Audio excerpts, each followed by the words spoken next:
Hello, hello, and welcome everyone to Dragon Dreamscape, where I am your host, Athena Seye. And today I have the lovely Atlantis Wolf, or Emily Atlantis Wolf, however you want to go by. And she is a dragon medicine woman. And I'm so excited to pick your brain. And people that have been kind of watching this is a mini series really talking about why dragon consciousness is helping us and why it's like raising within the collective consciousness. And so as we kind of feel into this energy, I'd like you first to just kind of introduce yourself and just overall, why do you have the name Medicine Dragon Woman? So thank you so much for having me on your podcast, Athena. I love your work. I love the energy that you're bringing into the world.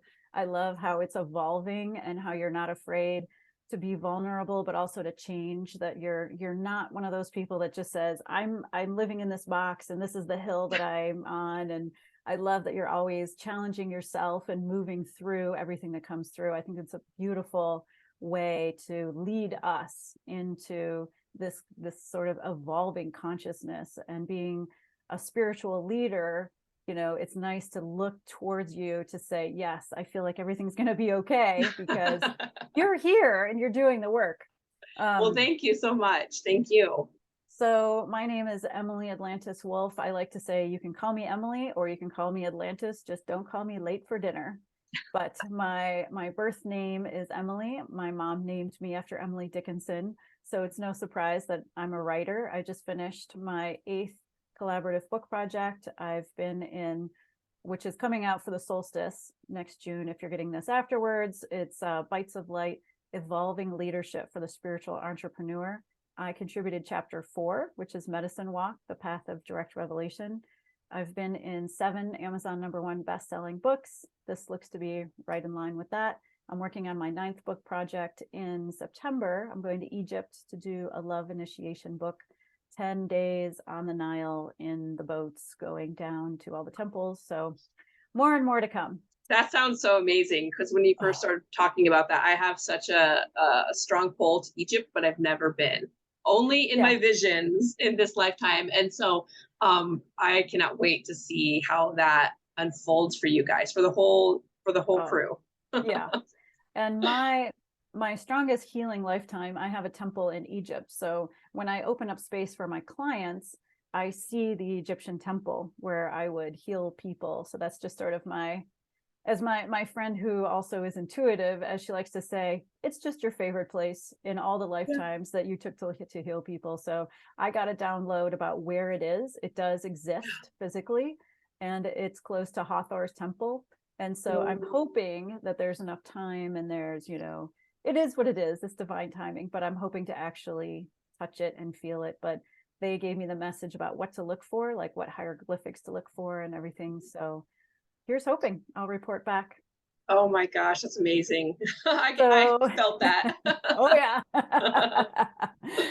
So my background is I am a professional healer and teacher, and I do medical massage work. I'm a licensed medical massage therapist, an emotion code practitioner. I do emotional release therapy. I'm a kinesiotape practitioner. I'm a Reiki Master initiated by William Lee Rand. I do fire circles. I do drumming. I'm a master shamanic breathwork facilitator. And I do shamanic life coaching, which is to say that I connect people to the spirits, the elements, and walk them through how they communicate with the spirit world. Like, what is their if they're clairvoyant, claircognizant, clairaudient, just to sort of help them move through there, connect them to their power animals, and do things that are very easy for me, just sort of a natural, it's just who I am. I studied with a shaman starting in 2018 and have continued my shamanic studies. But it is something that's just very much who I am. There's no hardship. It's the opposite. It's like breathing for me. So it's like when people ask you how you do it, you're like, I don't know, I just do it. Because I'm kind of the same way. It's like, it's hard to break it down. It's like, it's just the way of life.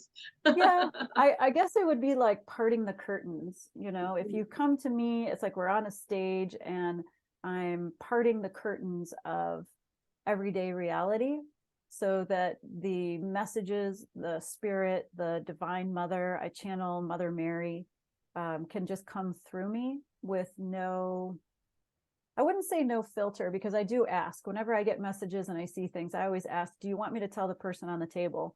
The work that I do is transforming and shifting energy, because people come to me usually in pain. Pain is my business: physical pain, psychic pain, emotional pain. But I do the work, but I also ask, do you want me to tell them anything? And sometimes they say no. And I say, yeah, okay. And people will be like, did you see anything? Yes. Are you going to tell me? No.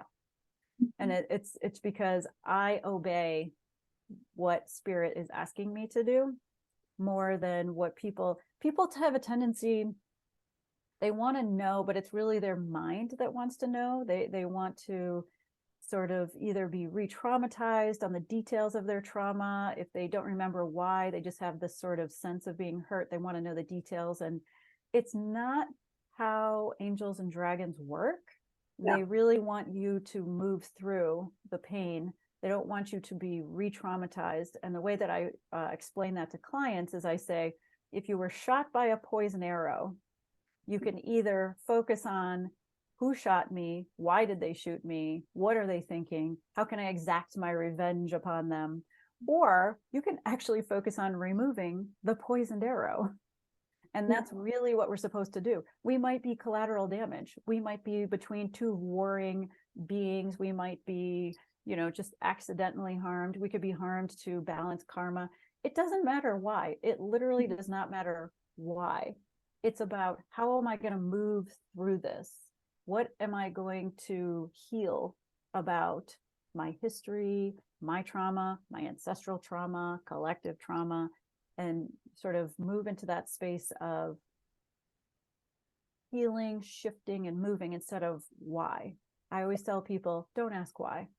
That's your ego. That's not your heart. Your heart's trying to heal. Your fear center, your fear HQ is the one saying, why me? Why does God hate me? Why do bad things happen to me?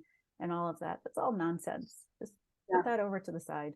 We're so used and almost like, trained to be attached to stories. And that's something that comes up with my clients too. It's like, the story doesn't matter. Like, even sometimes I'll kind of go into it and it's the same thing. I get the message, the story doesn't matter.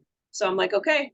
And I tell them the story doesn't matter right now. We're just going to do this work. And so, it is. And who knows why? It doesn't matter why.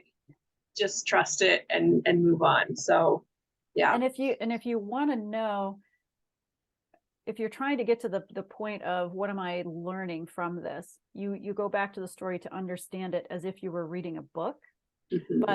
But you know that you're being triggered if you can't get to the point where it feels like you're reading a book and you just feel the emotional trigger.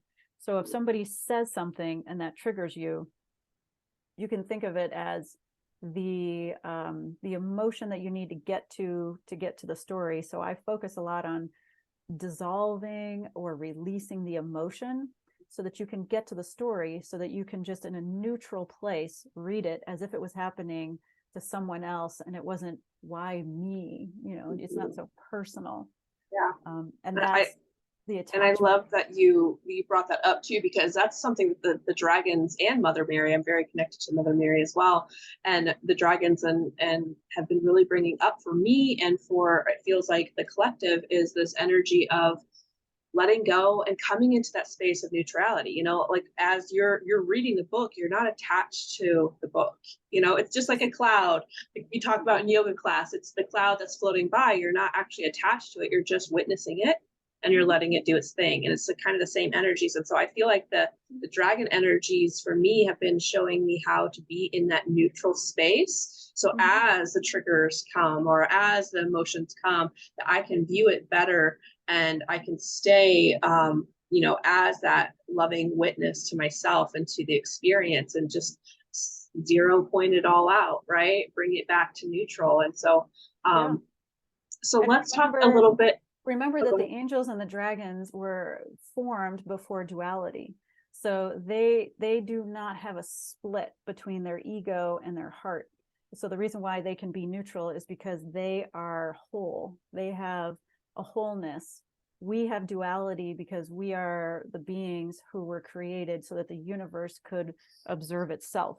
So when the split came, it was, well, I'm existing, but now I want to see what that's like. So I'm going to split so that I can witness the other. But then you have this whole concept where we are meant to come back. Yeah. The duality is meant to be replaced by wholeness and oneness and being both light and shadow and coming together. And the dragons and the angels already have that. And that's why they're here now to help us with that. And one last answer to your question. The dragon medicine is a title that was given to me in a shamanic journey. That the dragon medicine woman is actually twofold. One, when I work on clients, I always invite volunteers. So I open up a space for dragons. I open up a portal, and that's another reason why they like me, because I let all the dragons come through. And the only tax, we'll call it, that I say is because I can feel on the other side, so I can see through the veils and feel and hear. My tax is that I really love to have my hand up when they fly over so I can feel their belly, because I'm a big belly mama. Yes. I love dragon bellies, and I love scales, feathers. It doesn't matter. I'm always just like, just give me the belly. Just give me the belly and you can come through. So they come through, and then I ask for a volunteer, and I say, okay, I've got this person, we're moving some energy, we're opening up the field so that what can be released safely and gently without harm to their physical body will be released.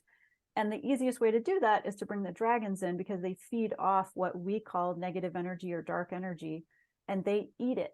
And eating is another way of saying transforming, digesting, changing, moving it to a place where it's useful.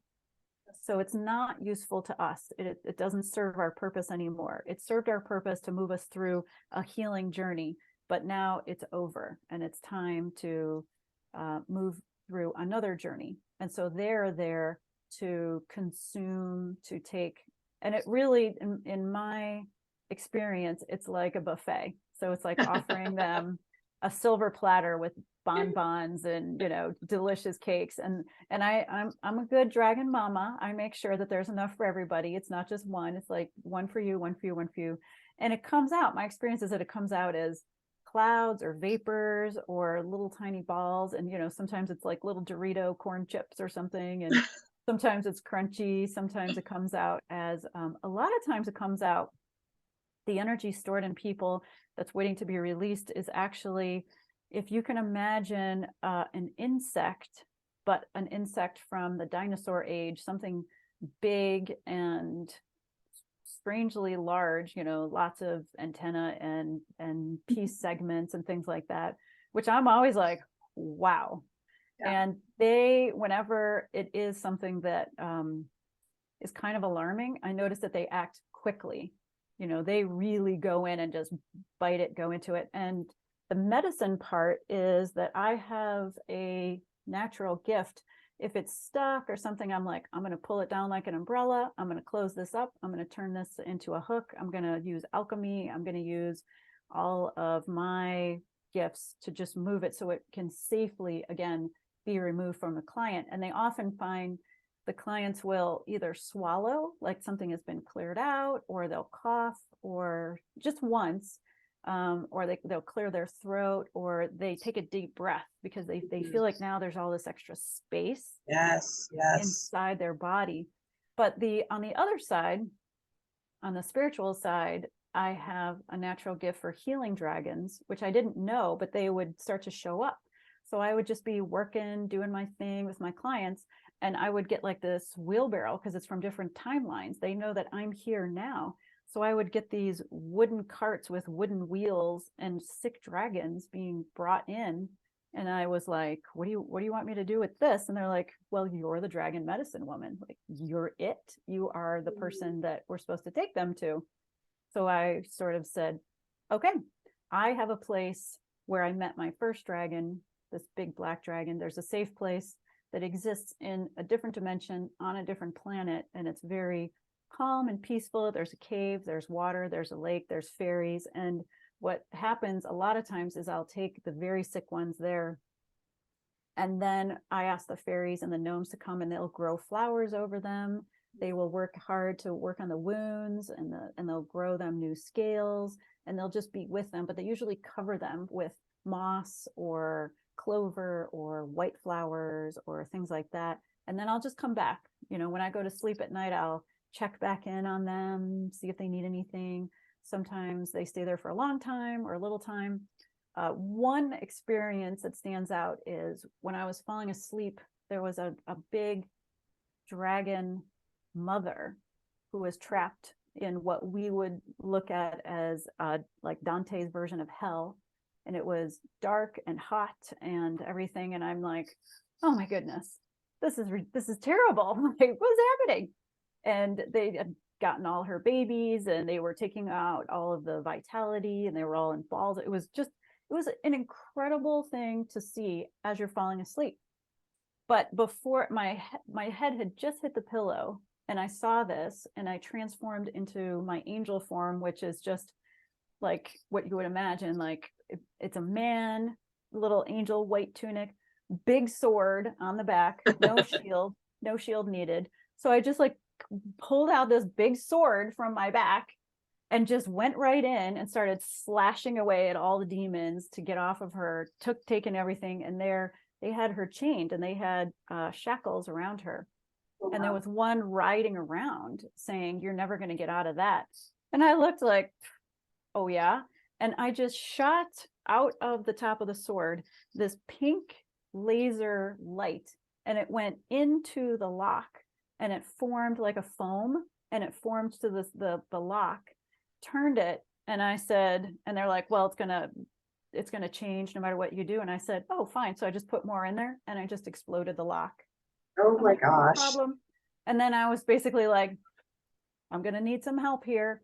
And I opened the ceiling back into the safe realm, into the celestial realm, and brought down a whole army of dragons to put essentially like little bandages and things like that around her to carry her up. And I took all the babies. Everybody had a baby, you know, it was like a bowling ball, because they were all almost half dead, like their life had been taken away.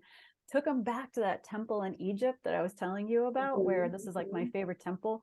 And I made an open, like a bathtub, a sarcophagus with water, connected every single one of them. There was 57. And then had all of the healers put their hands in the water, charge up the water with that blue electric healing energy, so that it could be all the way through this canal. All of them were connected. And then as they healed, I said, you're free. Go wherever you want. You could go to any timeline, any dimension, any planet.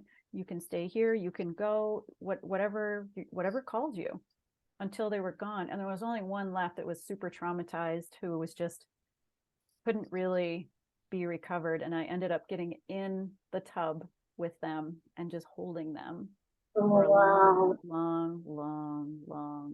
time. I said, I'll just be here until you feel better.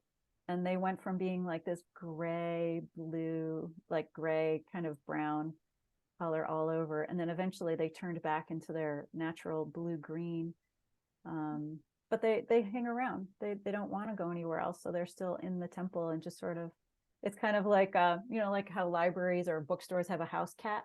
Yeah. So there's like a house dragon in the temple. I love, there's so many pieces to that I can also like see and relate to.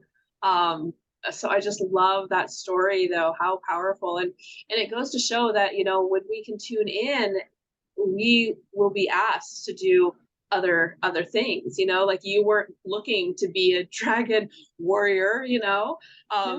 And so something that's been coming up a lot for me over the last couple of years is my ability to see the dragon eggs and figure out where they're going and helping them to be birthed. And so I've also been connecting to people's unborn children. And so I'm bringing that consciousness into their mother's wombs, as well as into the grid lines. And so we don't plan it. It just starts to happen. Well, we probably do plan it, but people do say, like, I want to work with dragons, and I'm just like, good luck, because it's not a decision. It's not up to you. Your ego is involved, and it's a calling. So they will call to you when you're ready, when you're ready, when you're surrendered, when they choose you. Okay, now you're going to do this work. But if they don't choose you, if they don't call to you, if you don't see them in dreams and visions and everywhere you go, if you don't see them in clouds, in lakes, in the rivers, in meditations, then it's just not going to happen. And you're not ready, and you need to just work on what you are ready for. I mean, you're supposed to be doing some work, but and it's a harmonious relationship. It's not just like you're summoning them, right? Like it's got to be this I don't even know the word I'm trying to find, synchronistic, right? Harmonized way of being and connecting and working. And it's been really beautiful to really step into that more and more over the last couple of years. And I think that, some of the stuff that you were also saying is, why is it so prevalent right now? To me, what it feels like is because so much of the collective is going through their shadows. I mean, before it was just a select few that were kind of doing this inner work. And now it's like we've hit critical mass and we are literally raising. And so like you had said, like, you work with pain and the dragons are coming in and they're helping and they're removing, because there's more and more people who are waking up to that and realizing, wow, I need additional help. And other therapies are super powerful, but when we could work with the astral planes and these other dimensions, not only are we, connecting to our dragon guides and helpers, but we're also connecting to our own dragon bodies, right? And so moving through that too. And remember that this is the age of Aquarius. So the Piscean age has ended, and the Piscean age is the I age, and the Aquarian age is the we age. So it's how are we going to do this? So the timing is ascension. So you're talking about the next 2000 years, the Aquarian age. The first thing that needs to happen is the ego needs to be broken down, because it is not about an individual, it's about the we. So again, the dragons being that non-dual space, they don't have duality. They're perfectly aligned with the we, the oneness, the one life, the one time. So it makes sense that they're here now. And remember, it's not about humanity. It's about the earth. It's the earth who is ascending. The earth is having this new dream. Our mother is shedding her skin, is breaking down, is moving into this new dream, this new consciousness. And all the people that are being called are really the ones saying, we're going to help her. We are midwifing this consciousness for our mother. We're here in service to her. It's not about we want to save humanity.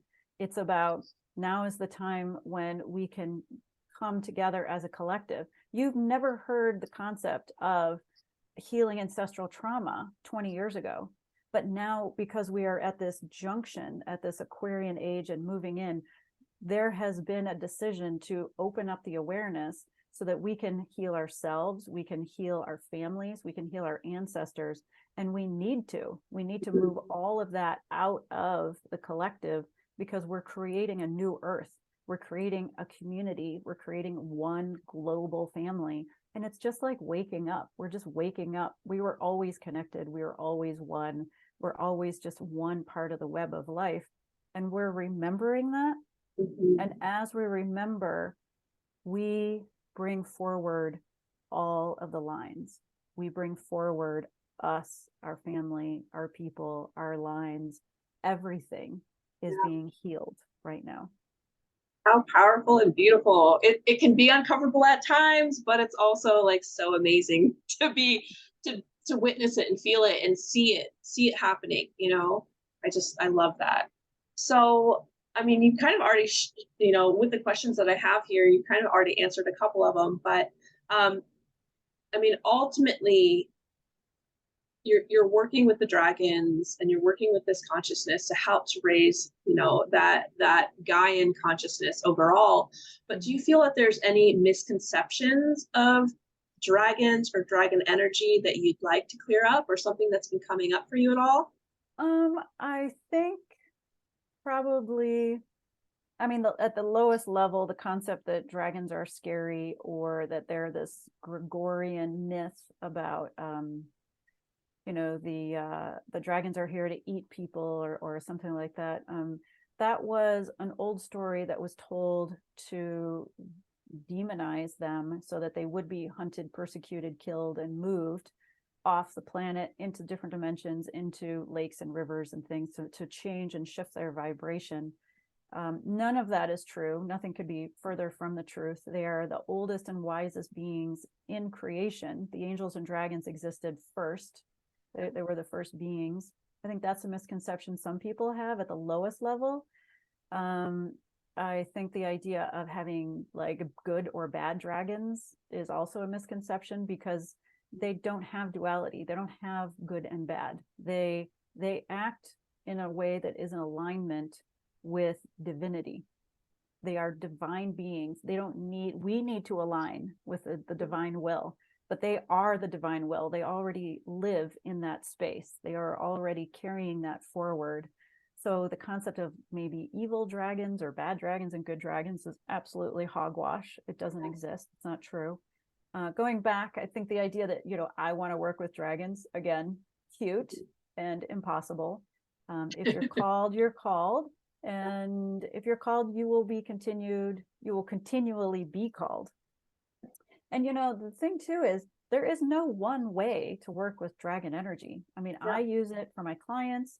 I use it to heal other dragons, and I use it for planetary service. I have a group of women that get together every 2 weeks, and we all have dragon energy. And we've been getting together every 2 weeks for almost 2 years, specifically to meditate for planetary service. So it's not just to grid the ley lines, to grid the golden helix, which is what my calling is, to grid the different clans, the galactic clan of dragons, the earth clan, the water clan, the interdimensional clans, the shapeshifters. It's not just to bring their energy in, which we do, but it's also, what does the earth need this week? Where's the healing? Where's the calling? Where's the help? And that's how we do it. We move into the quantum field, we ask her, and then we all collectively come together in our group and offer our prayer, our work, our service, our meditation, our gifts. We all have different gifts that we bring together. And the fun thing about meditating together with a group, by the way, in case you want to do that sometime, is after 2 years, we find the same things in meditation. Even though we're in England and South Africa and California and Kansas, we all today went to, there was, a beach and a cave. We all saw the same dragon in the cave, all of us. And it was just, we all just laughed because this happens every time. Yeah. I was like, it's this big dragon with scarlet scales, and it has jade pieces attached to it, and on this, and there's big jade and big emeralds behind it. And, they're like, yep, saw that, saw the wings, saw this, saw, felt that. So there's no one way to work with dragon energy. You basically show up and say, how do you want me to work with you? And you learn from them. They are oldest, wisest beings, along with angels. And so you just say, how can I be of service? And you ask them that single question, and you let them guide you. And I love that you said that, because I've actually got that recently with the crystals. So I can sense when crystal beds are activating in different parts of the world. And so that's been coming up. It's like, it's not just what can they do for you, start asking them what you can do for them. And so that network is being formed, and so I'm also being called to work with those crystalline structures. So I think it's really cool that you said that, because I'm like, yeah, that is happening. Yeah, absolutely.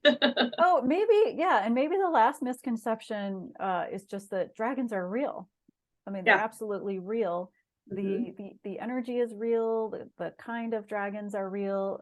They're the one that I'm most connected with is a shapeshifter. So it shows up as scales or feathers. They could be in water, in the ocean.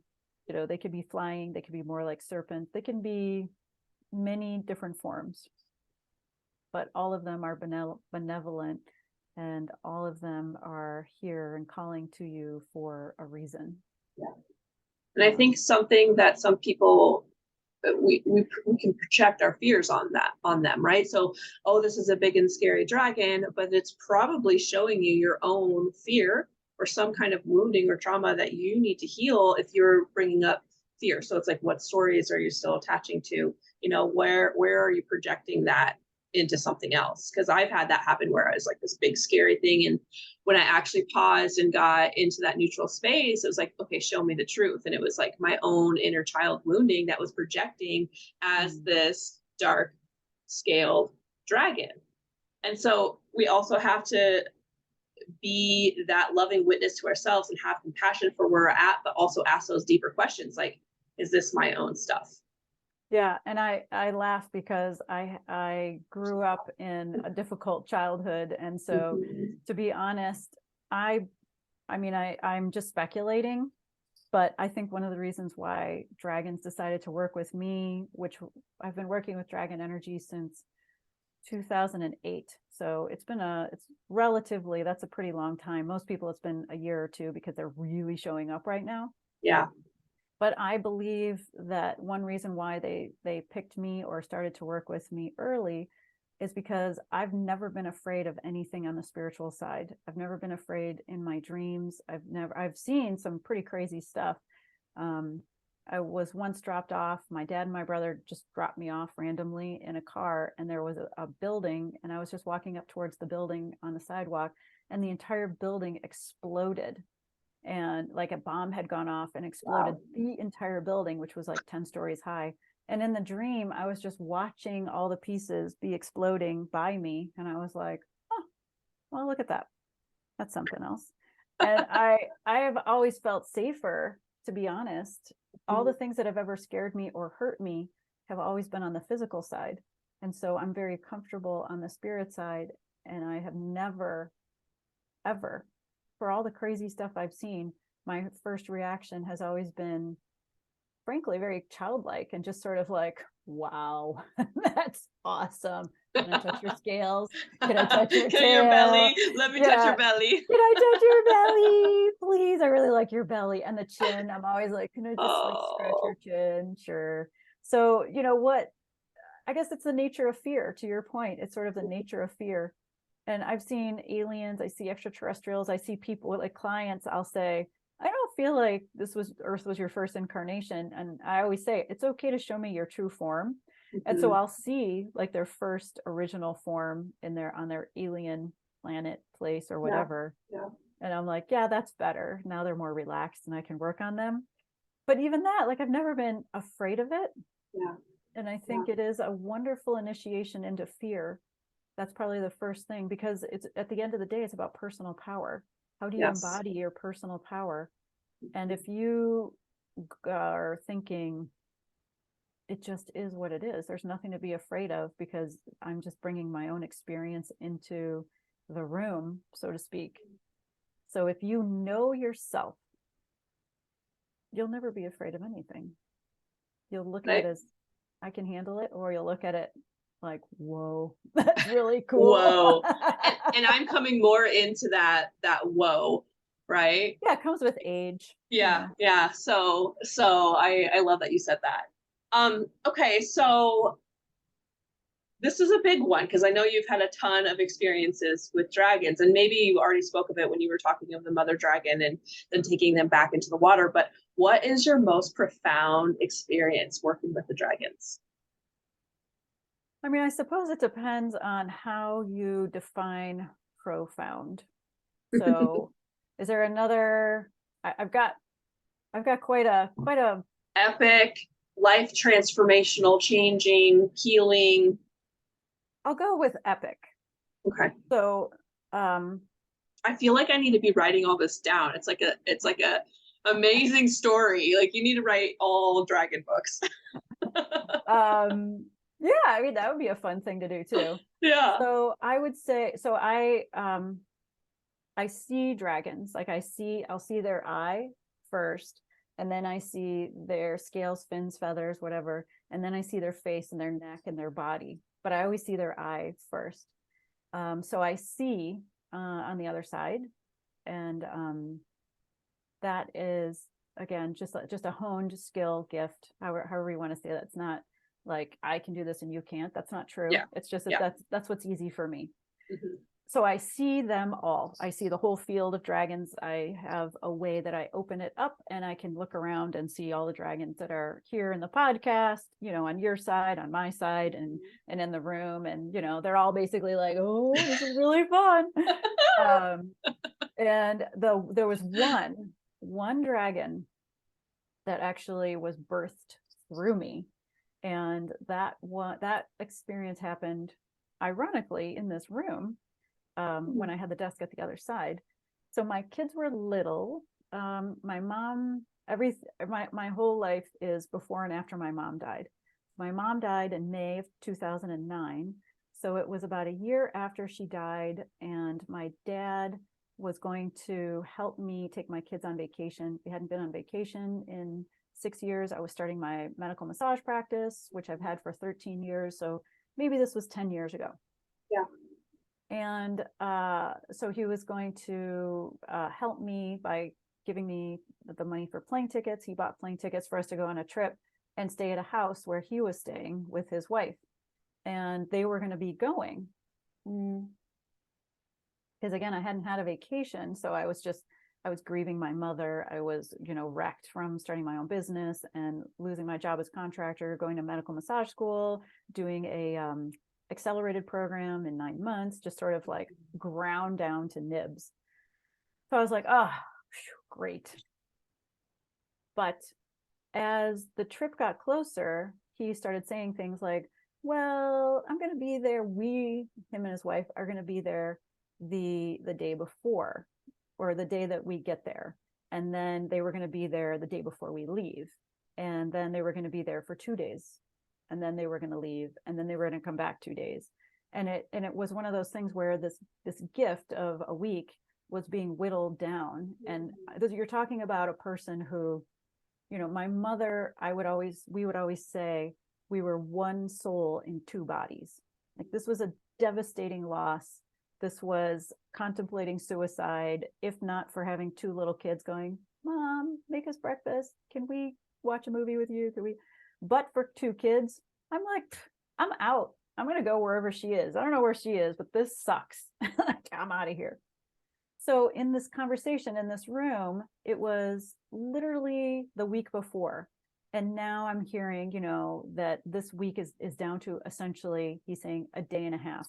And he had this way of saying, when are you coming? When are you coming? I'm like, you bought the tickets. Like, you know when I'm coming. But this is a person. This is how anybody who's been in a family dynamic knows the people that are the narcissists, the controlling people. There's all these tactics that are very familiar to anybody who's been in a dysfunctional family. And it was the one thing where it was like, oh, well, I guess we'll just, you know, come back on Thursday or whatever like that, which that was the moment where I realized it was going to be a day and a half, like down from a week. And my whole body got hot. My whole body, the temperature raised what felt like 50 degrees. And I had this feeling. Now, remember, this is a rageaholic. I didn't talk when I was a young person and a teenager. And it was just safer to stay tucked in and small and closed and like tucked down until I turn 18 and can get the heck out of here. So even though it's decades later, that programming still exists, that like, this is the one person I can't criticize. This is the person who's helping me get somewhere. So I need to be grateful and bow down and kiss the ring and all that. So my body temperature at this moment just like cracks open. My whole body gets hot, my whole body. And I can feel, and you have to understand, this is before I could really see things, before I was too spiritual, clairvoyant, claircognizant, anything. But I can see with my eyes open that there's something coiling inside my body, like in the bowl of my hips, and it's red and coiling. And I thought it was a snake. And then I'm looking and I'm like, oh no, this is a dragon. This is a breathing red dragon. And I'm watching it and I can feel that I'm like taking a breath, but nothing is coming out. It's just coming in, and it's coiling inside my body around my spine and coming up, and it reaches my mouth. And all of a sudden, my kids are asleep upstairs when this is happening. And I'm in this room, which is a converted office. So we have the door closed. And I am just like snap. And I scream into the phone. I am allowed to ask questions about when you're there. I am allowed to know when my kids are going to be there. I'm allowed to know when you're going to be there. Because he's like, it's my house. I can do what I want. I can come and go. I can whatever, you know. And it was just like, it was logical. It was very loud, but there was nothing that was condescending or you. It wasn't like, you're a jerk. You're a horrible person. You're this, you're that. No, it was very loud and very logical and very reasonable, but it was totally out of character. This thing, the experience was that it came out of my mouth into the phone, coiled around me, was hot and steaming and red and scaly with jade eyes, and just held every single piece of me and said, I can, you know, like, I, you, me can speak like this at any time. And then after I was done, and he just said, well, you know, I don't know why you're getting upset, but it's my house and I'm allowed to. Hung up. I just hung up on him. And it was the first time in my life I stood up to him, stood in my power, just said my piece, and everything was at stake. I hadn't been on vacation with my kids in 5 years. I was ground down to nothing. I wanted to cry. I had no reserves, no physical reserves, no emotional reserves. I'm all alone. I have no sister, no aunts, no feminine help, no female cousins, you know, nothing. And now you're going to take this away. I don't care. I still have to just risk it all and say, yeah, I'm done. And I hung up. And then he called me back and I just turned off my phone. And the next day he called to say, you know, maybe you need to get help. Maybe you need to like look at why you get so angry and so unreasonable and everything like that. So I hung up on him again. I was like, click. I didn't say F you. I didn't put him down. I didn't swear. I didn't give him my anger. Do you know what I mean? I just said, not doing that. Yeah, you didn't have to defend or justify or anything. You just, it is what it is. I texted him. I said, if you want to talk, I'm here. And he said, you know, something trite or something, whatever. I'm like, oh, no, not going to talk. So I let another day go by. And then he said, so are you coming down or not? And I said, I'm coming down. I'm bringing my kids and I'm going to be there. And that was it. Like I turned into that person who just speaks logically, clearly, directly, bluntly, truthfully. And wherever the chips fall, the chips fall. And that dragon has never left me. And every time my dad would pull this kind of stuff, he would either smile and he would have smoke coming out of his nose, like, listen to that. or he would open an eye, like, do I need to come out? Do I need to help out? And I'm like, I think we're good. And I think there was one time where my dad said something so horrible, like inflammatory and like, you know, vicious or whatever. And he actually raised his head. And I still was like, we're good. And only later did I understand that that's a Kundalini awakening. Mm-hmm. And I didn't know what that was. And when people talk about, oh, you're going to know a Kundalini awakening, it's not like a little, was that or wasn't it?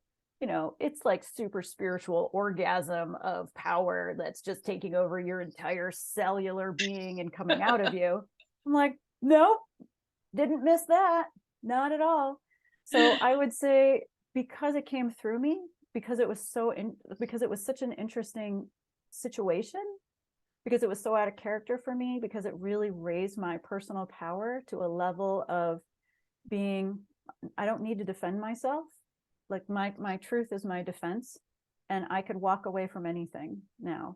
And the follow-up, an interesting thing to that story is I never had to raise my voice again. It's been, 10 years, and I never, ever have had to raise my voice in that kind of a situation. And I think the lesson there is for people who are in a situation against someone they can't criticize, you only need to do it once. Shockingly, when you stand up for yourself once, they'll never poke at you again. You just have to make it clear that it's a true stand of power. You need to stand in all your power, and literally you'll never have to do it again. It's amazing. I feel like I need to like clap for you. Because, you know, setting that boundary, and you're not taking any grief, and you're not taking any slack, and not defending or justifying any of your actions, or even having to explain it. I think that's amazing. Yeah. I think that you're the most powerful person in your life. People forget that all the time. You know, there was a point some years ago, maybe when things were heating up with COVID, I can't remember. And I thought, you know what? I don't need this. And I unfriended every single family member in Facebook.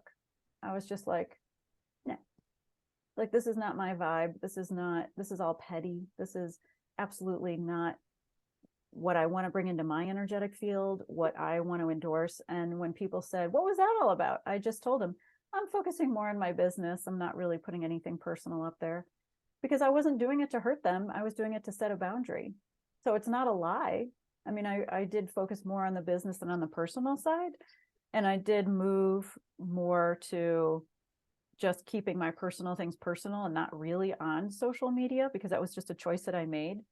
But by making this unilateral cut, I cut like 85 people off Facebook. And the only people that I accept friend requests from are people that I feel are in alignment with my work, or people who are in alignment with the work of other people I know. So a lot of the Brave Healer production authors, the book project people, not all of them, but the people who I can have a sense when I look at who they're mutual, how we have mutual friends, when I see where they are. But then I reserve the right, if they start to really use it as a vehicle for judgment, or anything that's saying, you know, pitting one group against the other, no problem, you're out. Like, I don't need any of that.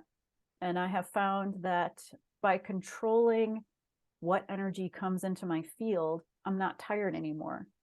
I can easily sustain the vitality to work all day, do a podcast, go out to dinner, have an interview, you know, talk about a summit with somebody, all in the same day, hang out with my kids, and still get a good night's sleep. Amazing. Worth it. Yeah, right. And we all have to do that. I think that's been coming up a lot too for some of my clients, is like cleansing, detoxing, and just like, what is it that you're still holding on to that's no longer serving? Like, literally, like, is it a person? Is it a group of people? Is it, you know, what kind of dynamics are still at foot that are draining your energy, and getting really clear on that. And so I love that you said that, because I see it playing out. And we have a good opportunity now, because Pluto is here with us for the first time in hundreds and hundreds of years. So between now and October 11th, we get to have the underground, our own underground, brought up for us to look at, to compost, to turn over. And the faster, the better. I mean, as soon as you see something that doesn't serve you, a person, an idea, a story, a job, a relationship, anything, a picture, you know, if there's a picture of you when you were in a bad place, burn it up. Thank you very much. That's not me. Don't hold on to that. People are like, oh, I want to remember how far I came. You don't need to. You just focus on where you are. Yeah, that's so powerful. All right. Well, okay. I think that really summed up a lot of what my questions already were. You kind of just knew where we were going. So I appreciate that. But if there is one last message for humanity, specifically with dragon consciousness, what would that be? Let me see. So dragon consciousness encompasses a lot of different things and a lot of different vibrations. So I would say focus on where you are being called right now. Focus on, you know, just what interests you. Are you interested in sacred geometry, tarot? Are you interested in certain aspects of nature, you know, tree medicine, forest bathing, water, a lot of water keepers, fire keeper? I'm a fire keeper. I do a lot of fire ceremonies. Start to really feel into where you're being pulled, and allow that to inform you as if you were going on a trip where you only could take a backpack. And what I mean by that is leave almost everything behind. What you know, who you think you are, how you make money, especially, is coming up right now. Don't chase the money, chase your heart. Like, figure out, what does your heart want to do? Don't do anything that doesn't bring you joy. Follow everything that brings you joy. Follow everything that brings you pleasure, and follow everything that creates beauty in the world. And 100% let go of everything else, and let that sort of become your mantra. I follow beauty. I follow peace.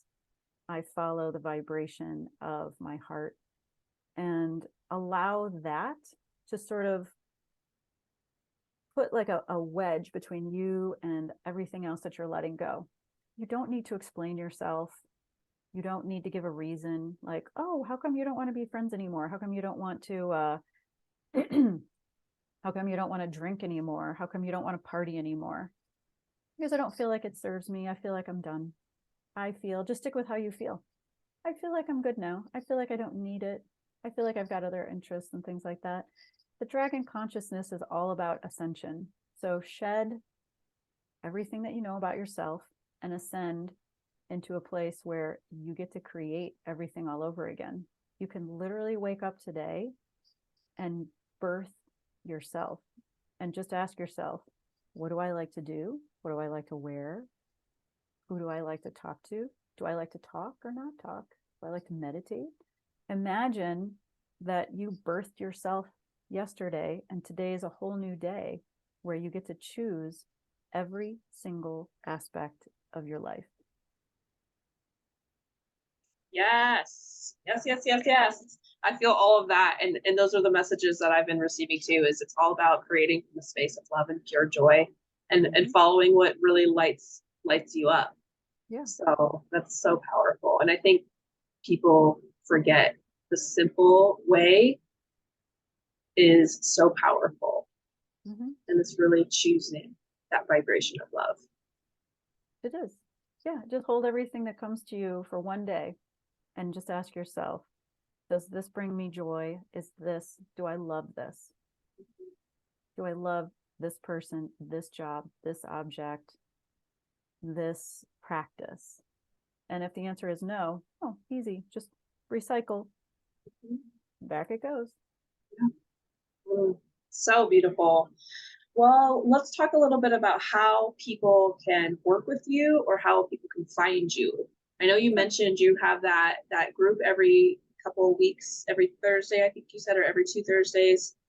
Oh yeah, that's a private group though. Nobody can join that one. I'll be doing my own dragon meditation group. We all got together 2 years ago, and the message was that we were going to meet, and that at a certain point we would all have our own groups, and we would continue to meet through that, but it's a closed group. But I'll be having one soon.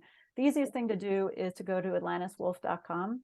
So I do group work, and I'm just launching group coaching. So I'm going to be doing coaching work, just nice, like $25 drop in to work with me one-on-one. It's $225 for an hour and a half. So I wanted a way for people just to come in at a lower price point.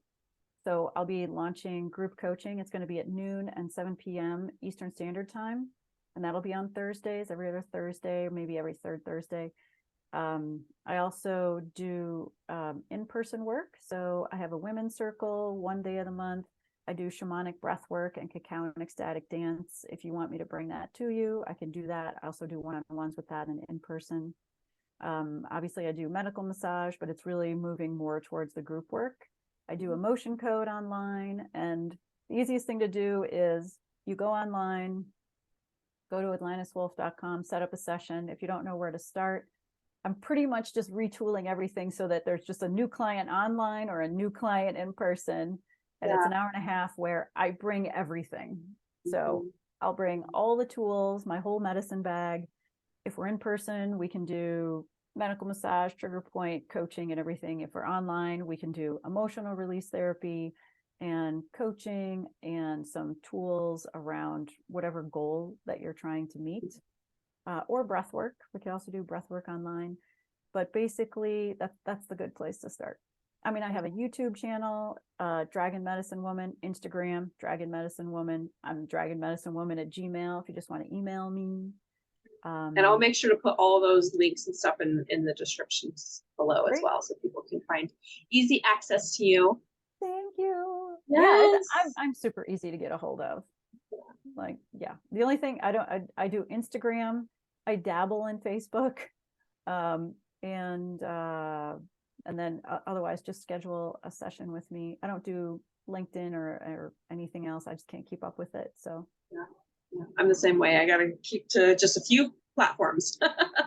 Well, I just want to say thank you so much for joining me in this Dragon chat, and I'm excited to see how your work continues to unfold and blossom, and all the beautiful souls that you are helping, as well as the earth. So I just want to say thank you for your work, and then I really do want to. Thank you so much for having me, Athena, and I'm always happy to talk to you. If anything else comes up, we'll just get together again and have a nice chat. I love it. I love that. All right. Well, thank you so much. You're welcome. Mwah. Bye. I'll see you soon.